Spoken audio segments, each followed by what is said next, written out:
നമസ്കാരം.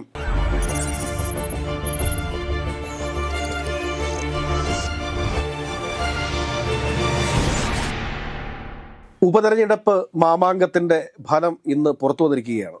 ഇതിൽ പാലക്കാടും അതോടൊപ്പം തന്നെ വയനാടും വലിയ ഭൂരിപക്ഷത്തിൽ UDF സ്ഥാനാർത്ഥികൾ വിജയിച്ചിരിക്കുന്നു. പ്രിയങ്ക ഗാന്ധി വയനാട്ടിലും അതോടൊപ്പം തന്നെ രാഹുൽ മാങ്കൂട്ടത്തിൽ ഒരുപക്ഷെ മഹാഭൂരിപക്ഷം എന്ന് തന്നെ പറയേണ്ടി വരും. അത്ര വലിയൊരു ഭൂരിപക്ഷം നേടിക്കൊണ്ടാണ്, കാരണം കഴിഞ്ഞ തവണ നേടിയതിനേക്കാൾ 5 ഇരട്ടി ഭൂരിപക്ഷം, 2021 നേടിയതിനേക്കാൾ 5 ഇരട്ടി ഭൂരിപക്ഷത്തിനാണ് കോൺഗ്രസ് സ്ഥാനാർത്ഥിയായിട്ടുള്ള ശ്രീ രാഹുൽ മാങ്കൂട്ടത്തിൽ വിജയിച്ചിരിക്കുന്നത്.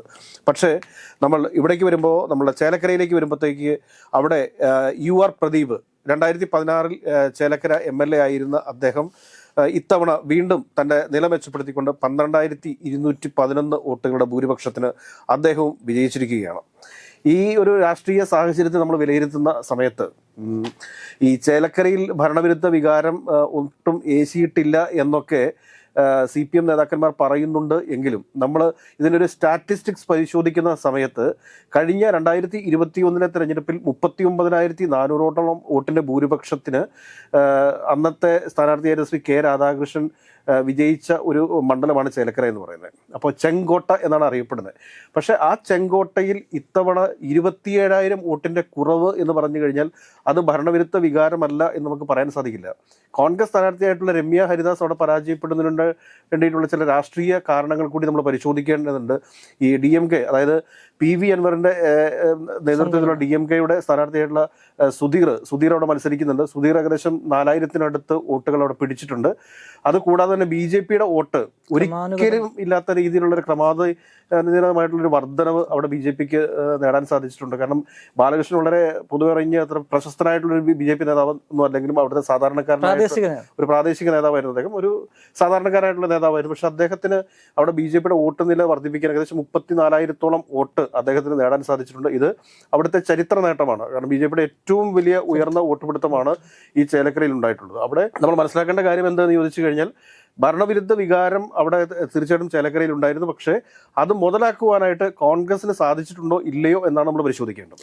തീർച്ചയായിട്ടും അവിടെ ഭരണവിരുദ്ധ വികാരം ഇല്ല എന്നൊക്കെ പറയാൻ പറ്റത്തില്ല.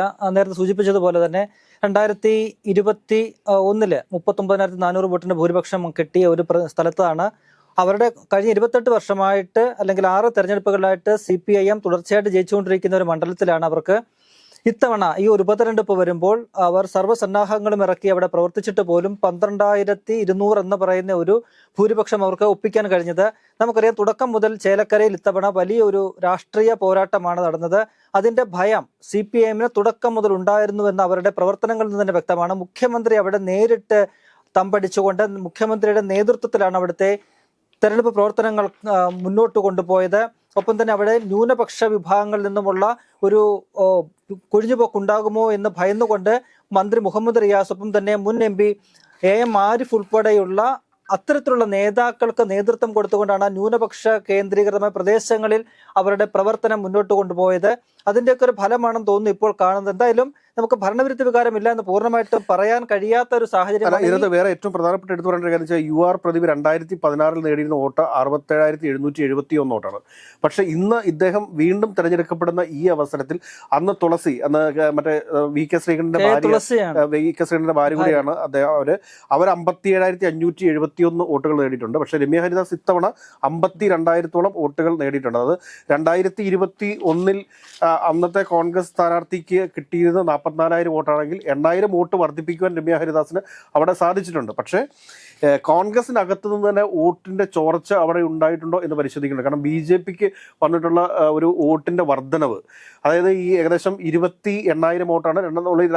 അവസാനത്തെ ലോക്സഭ ഇലക്ഷൻ എടുക്കുകയാണെങ്കിൽ ഡോക്ടർ സരസു പിടിച്ചിട്ടുള്ളത് 28,000 വോട്ടാണ്.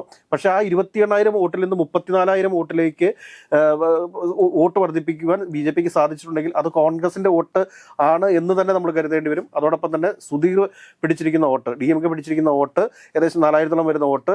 അപ്പോൾ അങ്ങനെ വരുമ്പോഴത്തേക്ക് ഏകദേശം 9,000-ത്തോളം വോട്ടിന്റെ ഒരു എന്താ പറയുക ഒരു വ്യത്യാസം അവിടെ കാണുന്നുണ്ട്. ആ ഒരു 9,000 വോട്ട് വേണ്ട രീതിയിൽ ക്രമീകരിച്ച് കോൺഗ്രസിന്റെ പക്ഷത്തേക്ക് കൊണ്ടുവരാൻ സാധിച്ചിരുന്നെങ്കിൽ തീർച്ചയായിട്ടും രമ്യ ഹരിദാസ് അവിടെ വിജയിക്കുമായിരുന്നു.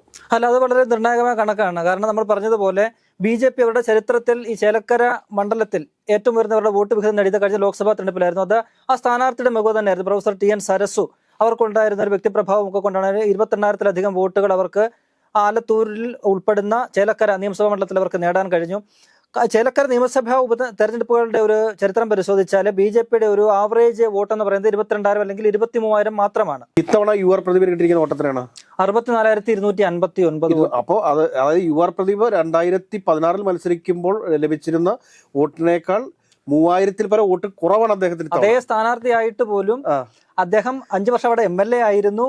അതിന്റെ പ്രവർത്തനങ്ങളും ഒക്കെ അദ്ദേഹത്തിന് അതിന്റെ ഗുണം കിട്ടേണ്ടതാണ്. ആ വ്യക്തി ഇപ്പോൾ തിരിച്ചു വരുമ്പോൾ അദ്ദേഹത്തിന് അത്രയും വോട്ട് കുറയാണ് ചെയ്യുന്നത്. അപ്പൊ അത് നിസ്സാരമാണ്. അപ്പൊ ഭരണവിരുദ്ധ വികാരം ശക്തമായ രീതിയിൽ തന്നെ ചേലക്കരയിൽ പ്രതിഫലിച്ചിട്ടുണ്ട്.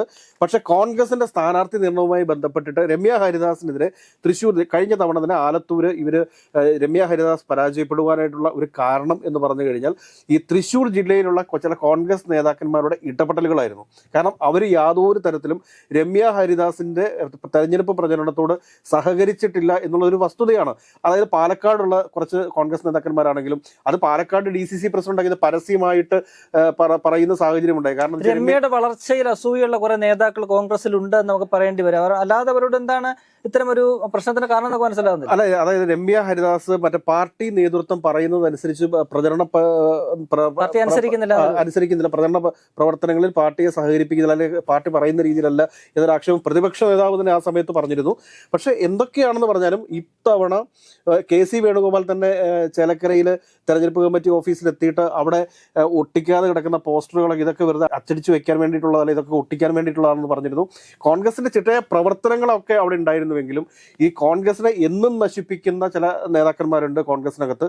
അവരുടെ ഒരു എന്താ പറയുക പുറകിൽ നിന്നുള്ളൊരു കുത്ത് അത് ഈ തവണ ചേലക്കരയിൽ ഉണ്ടായിട്ടുണ്ട്. അതല്ലെങ്കിൽ തീർച്ചയായിട്ടും വലിയൊരു ഭരണവിരുദ്ധ വികാരം ചേലക്കരയിൽ ഉണ്ടായിരുന്നതാണ്. അതിനെ വേണ്ട രീതിയിൽ മുതലാക്കുവാൻ കോൺഗ്രസിന് സാധിച്ചിട്ടില്ല എന്നാണ് നമ്മൾ മനസ്സിലാക്കാനായിട്ട്. അതേസമയം BJP അവിടെ നേട്ടം ഉണ്ടാക്കിയിട്ടുണ്ട്. അല്ല, തീർച്ചയായിട്ടും ഭരണവിരുദ്ധ വികാരം ഇല്ല നമുക്ക് പറയാൻ പറ്റത്തില്ല. കാരണം നിരവധി പ്രശ്നങ്ങളാണ്. അത് വേണ്ട വിധത്തിൽ കോൺഗ്രസിനെ അവിടെ പ്രയോജനപ്പെടുത്താൻ കഴിഞ്ഞോ എന്നതാണ് ഉയരുന്ന ഒരു ചോദ്യം. ഈ പറഞ്ഞതുപോലെ ഈ കോൺഗ്രസിനെ സംബന്ധിച്ച് കോൺഗ്രസിന് അവിടെ വോട്ട് കുറഞ്ഞിട്ടുണ്ട്. ഒപ്പം തന്നെ BJPയുടെ നമ്മൾ നേരത്തെ പറഞ്ഞ BJPയുടെ ഒരു മുന്നേറ്റം കഴിഞ്ഞ 22,000-23,000 വോട്ട് നിയമസഭാ തെരഞ്ഞെടുപ്പിലുള്ളപ്പോൾ ഇത് 33,000 എന്ന നിലയിലേക്ക് അവർക്ക് വോട്ട് ഉയർത്താൻ കഴിയുന്നുണ്ട്. സ്വാഭാവികമായിട്ടും ആ വോട്ട് ഒരു 9,000 അല്ലെങ്കിൽ 10,000 വോട്ട് പോവുക ഈ നിഷ്പക്ഷ വോട്ടുകളാണല്ലോ പോവുക. അത് സ്വാഭാവികമായിട്ടും UDFന് അല്ലെങ്കിൽ കോൺഗ്രസിന് വരേണ്ട വോട്ടുകളാണ് അങ്ങോട്ട് മാറിയിരിക്കുന്നത്. ഒപ്പം തന്നെ നമ്മൾ നേരത്തെ പറഞ്ഞ PK സുധീർ അവിടെ പിടിച്ച ഒരു 3,000-4,000-ഓളം വോട്ടുകൾ, ഈ വോട്ടുകൾ കൂട്ടിയാൽ ഏതാണ്ട് 12,000 അല്ലെങ്കിൽ 13,000 വോട്ടുകളായി. അവിടെ 12,210 വോട്ടുകളുടെ ഭൂരിപക്ഷത്തിനാണ് യു ആർ പ്രദീപ് ഇപ്പോൾ ജയിച്ചിരിക്കുന്നത്. 6,000 വോട്ടുകൾ മാറിയാൽ മതി. 6,000 വോട്ടുകൾ മാറിയാൽ യു ആർ പ്രദീപ് അവിടെ പരാജയപ്പെടുന്ന രാഷ്ട്രീയ സാഹചര്യമുണ്ട്. ഈ ഒരു രാഷ്ട്രീയ സാഹചര്യത്തിൽ കോൺഗ്രസ് തന്നെ സ്വയം വിമർശനം നടത്തേണ്ട സാഹചര്യമുണ്ട്. കാരണം ചേലക്കരയിൽ വിജയിക്കാൻ സാധിക്കുന്ന എല്ലാ രാഷ്ട്രീയ സാഹചര്യങ്ങളും ഉണ്ടായിരുന്നിട്ടും കോൺഗ്രസിനെ പരാജയപ്പെടുത്തിയിട്ടുള്ള കോൺഗ്രസ് നേതാക്കന്മാരെ ഇനി കതറിട്ട് നടക്കാൻ കോൺഗ്രസ് സമ്മതിക്കുമോ എന്നുള്ളതാണ് നമുക്ക് അറിയേണ്ടത്. അവിടെയാണ് ഈ മുമ്പ് സൂചിപ്പിച്ച പോലെ KC വേണുഗോപാൽ വന്ന് പറഞ്ഞ കമ്മിറ്റി ഓഫീസിൽ വന്നപ്പോൾ അവിടുത്തെ തെരഞ്ഞെടുപ്പ് കമ്മിറ്റി യോഗത്തിൽ അദ്ദേഹം പറഞ്ഞ പ്രധാനപ്പെട്ട ഒരു കാര്യമായിട്ട് മാധ്യമങ്ങളെല്ലാം റിപ്പോർട്ട് ചെയ്തത് ഈ പാലക്കാടോ വയനാടോ ജയിക്കുന്നത് നമ്മളെ സംബന്ധിച്ച വലിയ കാര്യമല്ല, നമ്മുടെ സിറ്റിംഗ് സീറ്റാണ്. ചേലക്കര ജയിച്ചാൽ മാത്രമാണ് ഒരു രാഷ്ട്രീയ വിജയം UDFന് അവകാശപ്പെടാൻ കഴിയുക. അതിനുള്ള പ്രവർത്തനം ഉണ്ടാകണം എന്ന് അദ്ദേഹം അവിടെ ആ നേതാക്കന്മാരുടെ മുന്നിൽ വെച്ച് അദ്ദേഹം ആ യോഗത്തിൽ പറഞ്ഞതാണ്. പക്ഷേ അവിടെ ഈ ചരിത്രത്തിൽ ഇതുവരെ ഇല്ലാത്ത വിധം UDF പ്രതിപക്ഷ നേതാവൊക്കെ അവകാശപ്പെടുന്നുണ്ട് കേഡർ പ്രവർത്തനം ഞങ്ങൾ നടത്തിയെന്ന് പറയുമ്പോൾ പോലും അത്തരത്തിൽ പ്രവർത്തനം നടത്തിയിട്ട് പോലും ഇങ്ങനെ UDFന് ഇത്ര അനുകൂല സാഹചര്യത്തിൽ അവിടെ തോൽക്കേണ്ടി വന്നത് എന്ത് എന്ന് നേതൃത്വം ചിന്തിക്കേണ്ട ഒരു കാര്യം. കോൺഗ്രസ് രാഷ്ട്രീയത്തിൽ ഏറ്റവും കൂടുതൽ ഗ്രൂപ്പുകളുള്ള ഒരു ജില്ലയാണ് ഈ തൃശ്ശൂർ ജില്ല എന്ന് പറയുന്നത്. ഈ തൃശ്ശൂർ ജില്ലയിൽ ചിട്ടയായ പ്രവർത്തനങ്ങൾ തന്നെയായിരുന്നു. കാരണം അത് മറ്റൊരു തരത്തിൽ നമുക്ക് പറയാൻ സാധിക്കും. കാരണം എന്താ വെച്ച് കഴിഞ്ഞാൽ എറണാകുളം DCC പ്രസിഡന്റായിട്ടുള്ള മുഹമ്മദ് ഷിയാസ്, IK രാജു ഇവരുടെയൊക്കെ നേതൃത്വത്തിലാണ് അവിടെ കോൺഗ്രസിന്റെ ചിട്ടയായ പ്രവർത്തനങ്ങൾ പോയത്. കാരണം തൃക്കാക്കര ഉപതെരഞ്ഞെടുപ്പിലൊക്കെ എങ്ങനെയാണോ കോൺഗ്രസ് അതിന്റെ പ്രവർത്തനങ്ങൾ കൊണ്ടുപോയിരുന്നത് അതേ രീതിയിൽ കേഡർ സ്വഭാവത്തോടു കൂടി തന്നെയാണ് ചേലക്കരയിൽ പ്രവർത്തനങ്ങളെല്ലാം കോൺഗ്രസും UDF നടത്തിയിട്ടുള്ളത്. പക്ഷേ അതിനകത്ത് ഞാൻ പറയുന്നു, കാരണം രമ്യ ഹരിദാസിന് വെറും രമ്യ ഹരിദാസായി കണ്ടു. അത് മറിച്ച് കോൺഗ്രസ് പാർട്ടിയുടെ സ്ഥാനാർത്ഥിയായിട്ട് കണ്ട് അവർക്ക് വോട്ട് ചെയ്യാത്ത ചില കോൺഗ്രസ്സുകാർ ചേലക്കരയിലുണ്ട്. ഇത് ഞാൻ പറയുന്നു, CPM വരെ വോട്ട് 27,000-ഓളം CPM വോട്ടുകൾ കഴിഞ്ഞ തവണ K രാധാകൃഷ്ണന് പോൾ ചെയ്യപ്പെട്ട 27,000-ഓളം വോട്ടുകൾ അവിടെ കുറവ് വന്നു. അവിടുത്തെ ഒരുപാട് CPMക്കാർ കോൺഗ്രസ് സ്ഥാനാർത്ഥിക്ക് വോട്ട് ചെയ്തു. പക്ഷേ കോൺഗ്രസ് സ്ഥാനാർത്ഥികൾ BJPക്കും അതോടൊപ്പം തന്നെ ഈ പറഞ്ഞ മറ്റേ സുധീറിനും അതായത് KPCC സെക്രട്ടറി ആയിട്ടുള്ള സുധീറിനും വോട്ട് ചെയ്തതുകൊണ്ട് മാത്രമാണ് രമ്യ ഹരിദാസ് ഇവിടെ പരാജയപ്പെട്ടത്. ശക്തമായ എന്താ പറയുക, ശക്തമായിട്ടുള്ള ഒരു ഭരണവിരുദ്ധ വികാരം ചേലക്കരയിൽ ഉണ്ടായിരുന്നിട്ടും അതിനെ ജനങ്ങളുടെ തീരുമാനത്തെ തോൽപ്പിച്ചത് കോൺഗ്രസിനകത്തുള്ള ചില നേതാക്കന്മാർ തന്നെയാണ് എന്ന് പറയാതിരിക്കാൻ വയ്യ. അല്ല, UDF സംബന്ധിച്ച് നേരത്തെ സൂചിപ്പിച്ച പോലെ നിരവധി അനുകൂല ഘടകങ്ങൾ ഉണ്ടായിരുന്നു. ഈ പറയുന്ന പോലെ ഭരണവിരുദ്ധ വികാരം അത് നിരവധി തലങ്ങളിലുണ്ട്. ഏറ്റവും ഉത്സവനം ഈ നവീൻ ബാബു പോലുള്ളവരുടെ ആത്മഹത്യ, മറ്റു കാരണം ഒരുപാട് കാര്യങ്ങൾ, ഈ പെൻഷൻ, ക്ഷേമ പെൻഷൻ കൃത്യമായിട്ട് കൊടുക്കുന്നതിൽ അത്തരത്തിലുള്ള ഒരുപാട് കാര്യങ്ങൾ അത് സർക്കാരിനെതിരായിട്ടുണ്ട്. അത് UDF അനുകൂലമായിരുന്നു. ഒപ്പം തന്നെ ഈ കോൺഗ്രസ് രമ്യ ഹരിദാസിനെ അവിടെ സ്ഥാനാർത്ഥിയാക്കിയത് 2019 അവർ കളിച്ച ഒരു നീക്കമുണ്ടായിരുന്നു. അരൂരില് 2019 ലോക്സഭാ തെരഞ്ഞെടുപ്പിൽ അവരുടെ തോറ്റ ഒരേ ഒരു സ്ഥാനാർത്ഥി ഷാനിമോൾ ഉസ്മാൻ ആയിരുന്നു. അതിനുശേഷം നടന്ന അരൂരിലെ ഉപതെരഞ്ഞെടുപ്പിൽ ഷാനിമോൾ ഉസ്മാനെ നിർത്തി അവിടെ നേരിയ ഭൂരിപക്ഷത്തിലാണെങ്കിലും ആ സീറ്റ് പിടിച്ചെടുക്കാൻ കോൺഗ്രസിന് കഴിഞ്ഞു. അന്ന് പാർട്ടി വിലയിരുത്തിയത് ഷാനിമോൾ ഉസ്മാൻ ഗുണകരമായ ഒരു ഘടകം എന്ന് പറയുന്നത് ഈ സഹതാപ തരംഗമായിരുന്നു. കാരണം അവർ മാത്രമാണ് തോറ്റത്, ഒരു വനിത തോറ്റു. അപ്പോൾ ആ വനിതയെ വീണ്ടും ജയിപ്പിക്കുക എന്ന ഒരു ചിന്ത വോട്ടർമാരുടെ ഭാഗത്തു നിന്നുണ്ടായി. ആ ഒരു സഹാനുഭൂതി ഉണ്ടായി. അതേ ഒരു രീതി ആലത്തൂർ ഇപ്പോൾ ചേലക്കരയിലും ഉണ്ടാകും. കാരണം ആലത്തൂരിലെ ലോക്സഭാ തെരഞ്ഞെടുപ്പിൽ രമ്യ ഹരിദാസ് തോൽക്കുന്നു. UDFന് അല്ലെങ്കിൽ കോൺഗ്രസിന്റെ 2 MP-മാരാണ്, സിറ്റിംഗ് MP-മാരാണ് തോറ്റത്. അതിലൊന്ന് രമ്യ ഹരിദാസാണ്. അപ്പോൾ സ്ത്രീകൾ കൂടി നല്ല രീതിയിൽ ഉള്ള ഒരു മണ്ഡലത്തിൽ രമ്യ ഹരിദാസിനെ സ്ഥാനാർത്ഥിയാക്കുമ്പോൾ ആ ഒരു സഹതാപം തരംഗം കൂടി ഉണ്ടാകും. ഒപ്പം മറ്റനുകൂല ഘടകങ്ങൾ, ഈ പറയുന്ന ഭരണവിരുദ്ധ വികാരം ഉൾപ്പെടെയുള്ള കാര്യങ്ങൾ നിൽക്കുന്നു. K. രാധാകൃഷ്ണൻ അവിടെ ഈ UR പ്രദീപിന്റെ സ്ഥാനാർത്ഥിത്വത്തിൽ പ്രശ്നങ്ങളുണ്ട് എന്ന വാർത്തകൾ വന്നിരുന്നു.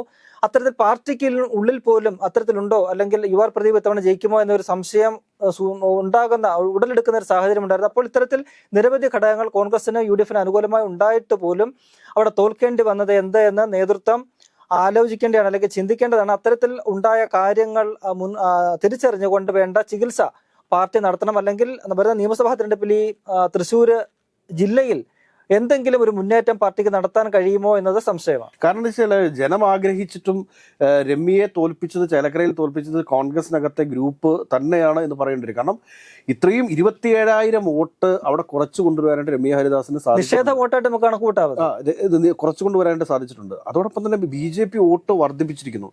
ഈ BJPയിലേക്ക് പോയിട്ടുള്ള വോട്ട്, അതായത് ഏകദേശം 15,000, എനിക്ക് തോന്നുന്നു 9,000-ഓളം വോട്ട് BJPയിലേക്ക് അധികമായിട്ട് കിട്ടിയിട്ടുണ്ട്. 2016 BJP സ്ഥാനാർത്ഥി 23,845 വോട്ടാണ് ഉണ്ടായിരുന്നത്. എന്നാൽ 24,000 വോട്ടാണ് 2021 ഉണ്ടായിരുന്നത്. ഈ 24,000-ൽ നിന്നാണ് BJP ഇത്തവണ 34,000-ലേക്ക് അല്ലെങ്കിൽ 35,000-ലേക്ക് എത്തിയിരിക്കുന്നത് നമ്മൾ മനസ്സിലാക്കണം. ഏകദേശം 10,000 വോട്ടിന്റെ ഡിഫറൻസ് ആണ് ഇവിടെ ഉള്ളത്. ഈ 10,000 വോട്ട് ആരുടെ എന്നൊരു ചോദ്യമുണ്ട്. ആ ചോദ്യത്തിന് കോൺഗ്രസ് നേതാക്കന്മാർ ഉത്തരം പറയണം.